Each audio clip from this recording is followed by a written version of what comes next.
are the Hebrew Israelites. We come out every week to prophesy the downfall of this wicked empire. Pretty much is the beast system and its crumble and its fall at the end of these times. We like to give all praise and glories unto Yahweh, Ba'Shem Yahushai, Ba'Shem Rekakodash. That's the name of the Heavenly Father, through His only begotten Son, and through the Holy Spirit. All right? Double honor to our apostles and the elders of the great millstone, the men through which we learned this truth. Okay? We believe them to be the true men of the Lord that the Bible prophesies about and speaks about for coming these last days. We believe we're picking up the work of those ancient men written in the Bible to prophesy the downfall of these places and to prophesy the destruction coming. Okay? And peace, love, and safety and salvation to all you men and women out there changing your lives and your families that you may be found worthy in the last days. How we want to this world. All right, we're here in Babylon the Great, aka America. All right? And there's a lot of things that continue to happen day to day, week to week, year to year, even to the point that it's pretty much hour to hour now, how different things happen in this place, and you got to look at it as something prophetic. Okay, we've been prophesying about a lot of the things that are taking place in today's times, and day by day it's being fulfilled, or moving closer to the complete fulfilling of that prophecy. All right. But Babylon the Great is a major prophecy that you have to understand, aka America, the untouchable. We're going to start with Isaiah. We're going to start with that Isaiah. Okay? Matter of fact, I'm sorry, bro. You got to start with Jeremiah. You got to start with that. But the destruction of this place falling, is a prophecy according to the Holy Bible. Let's start with Jeremiah. All right, this is Jeremiah 28:8. The prophets that have been before me and before thee of old prophesied both against many countries and against great kingdoms, of war and of evil and of pestilence. When you go into the history of the Bible, where you find out where prophecy is at, we've been prophesying in all these captivities, all these kingdoms that have ruled in the earth, from the dream that Daniel had, not Daniel had, but Daniel interpreted, breaking those 4 kingdoms down to ancient Egypt with Moses. All of these things were prophesied, and even in today's times, being prophesied to go down. It's like the book of Jeremiah. It was in ancient Babylon. Yeah, and So it was ancient Babylon. This is modern day Babylon. And the Jeremiah 28:9, right? Yep. Prophesy against many kingdoms. Yep. Well, this is the one that we're prophesying against mostly right now. It's Ezekiel 35:1. It says, "Moreover, the word of the Lord came unto me, saying, Son of man, set thy face against Mount Seir, and prophesy against it." Hold that right quick. Now, while this brother's reading this, where's the one? Is it 63rd chapter? Where in Isaiah, where it's talking about prophesying against Babylon, but it's talking about Edom, Idumea, around the, you know what I'm saying, when they're together. Yeah. When it's talk putting them two together. It might, I think it is Jeremiah actually, like 50 or somewhere around there, 40 something. You go ahead, bro. God, it says, "Set thy face against Mount Seir." Mount Seir is what I want to say. It's basically where your forefathers of the Edomites are from. Okay, that goes all the way back to Cain. It goes all the way through Esau, and all the way up to now. It's the origin of the people, because it's a people before it's a place. As Jerusalem is when you mention Jerusalem, it's talking about the people before it's a place. The people make up the name of the place. And that's why even now when the people of the earth have been scattered, you can't call them by their actual names. You have to call them by where they're at. And that's why Esau did what he did when he conquered the earth. He went and changed the names of the people and the names of the land. So now everything is confused. You don't know who's who. You don't know which land was that ancient original land. Africa, as they say, is supposed to be the oldest continent or whatever, right? That's what a lot of you so-called Negroes think, right? But guess what? Or so-called African Americans think, right? But guess what? That name Africa don't even go back to a dark-skinned man. Okay? That's named after a so-called white man that conquered it. Leo Scipios Africanus. He was a Roman general. It was a Roman general. The water, bro. even taking it back to the Greek Empire.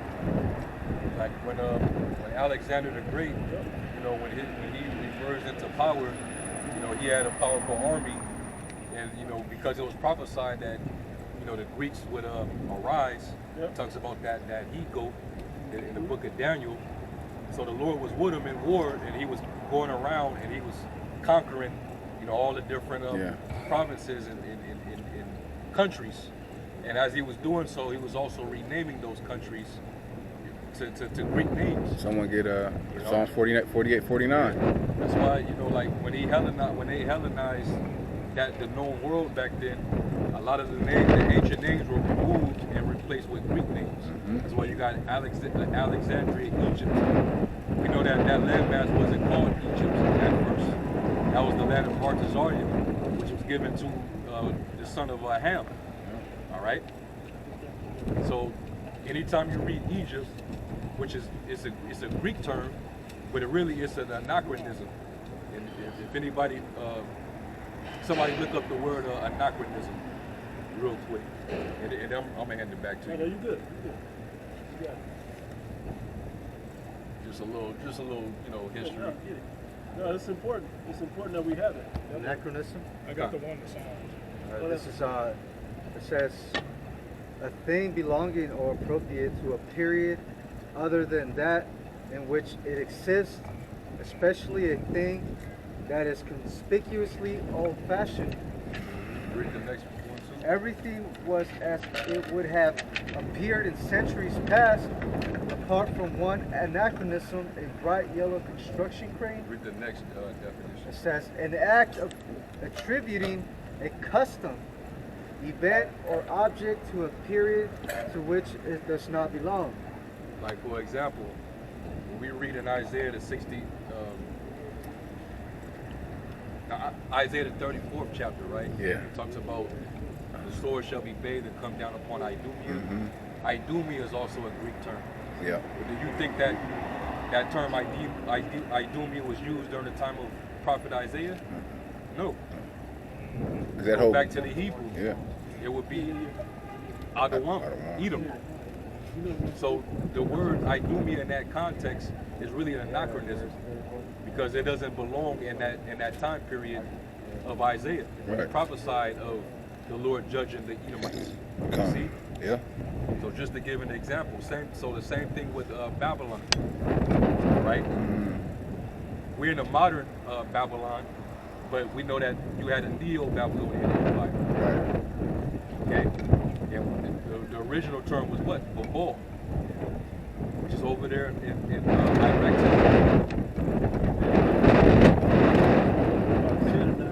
But I want to make a quick point. In another way that you know that the prophecy hadn't been fulfilled about the virgin daughter of Babylon is that it's still standing. But the prophecy of this Babylon is to go up into destruction. Yeah.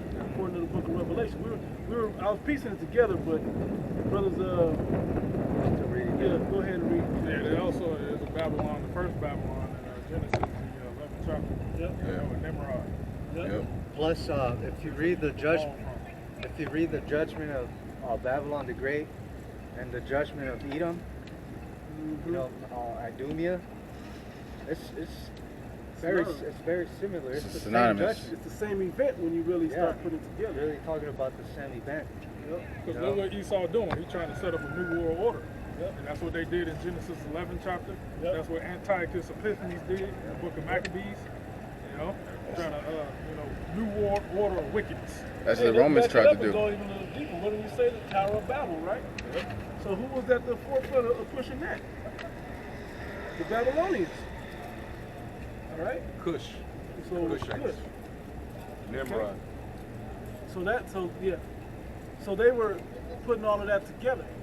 Okay, no different than now. And the Most High don't want that to be set up under a heathen, particularly. He don't want that set up. He wants the prophecy to play its way out, and then his people will set up that true New World Order, the righteous New World Order. Okay? So you can finish reading what you had. Yeah, back in Ezekiel 35:3, it says, and say unto it, thus saith the Lord power, behold, O Mount Seir, I am against thee, and I will stretch out my hand against thee, and I will make thee. So we're not putting together some ghostly figure of an enemy in these times. Okay, we're showing you exactly who the enemies are and what they're actually doing. So we're showing you that it's the government that we say that they're doing all of these wicked things to the people, all these austerity measures they're bringing to the people, all these mandates, all these other things that they're forcing upon the people. We're showing you that they're trying to fulfill this through their wicked agenda, okay, to rule the world. But we're showing you that the Heavenly Father's not with it, but we got to go through these times. You got it, bro. It says, I am against thee, and I will stretch out my hand against thee, and I will make thee most desolate. Now it's funny, I was going to let it slide, but stretch out my hand against thee. How is he going to stretch out his hand? He's going to send his son. And then he's already sent forth His right hand. His right hand. He's already stretched out his spirit to his people as an extension of the right hand to prophesy against it. So when his son actually comes, he's really going to put the force down through Yahweh Shai, which is who you ignorantly call Jesus Christ. Right. All right? And so that's how this is going to go down. Did ancient Babylon go down like that? No. All right? But this is how Mount Seir is going to go down. When we get into Revelation, it's going to talk about how Babylon the Great goes down. And first, he's going to expose you. He's going to expose your shame and your nakedness before the whole world. The nakedness and the shame of America. A place that was once thought to be, you know, the great, well, it is that great city, you know, where the streets were paved with gold and the grass was greener on this side. You know, everybody flocked here from all over the world because they saw that they could fucking stack up that bread, man. Live do whatever they want. Whatever they want. But now that the Lord is finally plaguing this place, what do you see? Moral decay, hatred, you know, the division. The truth about this place. Division, all the shit that they've done to the tribes is finally coming out. You know, now we know who the elites are. We know who's the people that are poisoning our food, poisoning our music. Everything that we consume, these people are poisoning it, and it comes out from here. It comes out of this place. So before the actual destruction comes, your ass is going to be put on trial. Yeah, you got to be exposed. Exactly. You know, that case is going to be brought up against this place, man, and against the people that rule it. And I'll say this, and I'll try to be quick about it. Who's poisoning our food? Well, how come you can go to Canada and the UK and different parts of the world, and there's 4 ingredients in certain foods, but you come here and there's 15? Okay? But it's the same exact product, supposedly. Yeah, right? look. So that's a way of poisoning the food. We know that they got fluoride and other chemicals in the water, calling them cleaning agents, that they can't even fully get clean, when they could have just found a way to keep the water clean. Instead of dumping sewage and radioactive waste in the oceans. Or use the natural elements like gold and silver to filter the water. Like it's supposed to be done. Yeah. That, you know, there's things like that. Trying to think what else you said. You said, oh, the music. We know who runs the entertainment industry, and we know who pushes certain agendas in the music. Why do we have the worst genre of music? It's the most popular and the worst by vibration, or the most negative music.